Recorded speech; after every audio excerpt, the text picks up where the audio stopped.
আল্লাহ তুমি আমার গুনাহগার উম্মতকে বাঁচাও।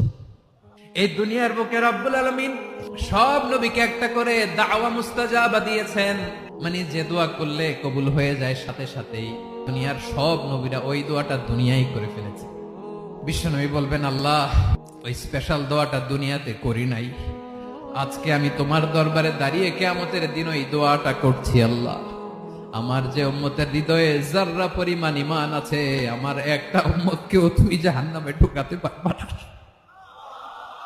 বিশ্বনবী পাগলের মতো একবার হাউজে কাউসারে যাবেন, একবার সিরাতে যাবেন, একবার পুলসিরাতের দিকে, একবার হাউজে কাউসারের দিকে পাগলের মতো দৌড়াতে থাকবেন, তার কোন গুনাহগার উম্মত যাতে জাহান্নামে ঢুকে না যায়। উম্মতি বিশ্বনবী আমার জন্য কাঁদবেন, আপনার জন্য কাঁদবেন, আমাদের জন্য সেদিন কেঁদে কেঁদে জাহান্নামের দরজায় দাঁড়িয়ে আমাদেরকে টেনে টেনে জান্নাতে ঢুকাবেন।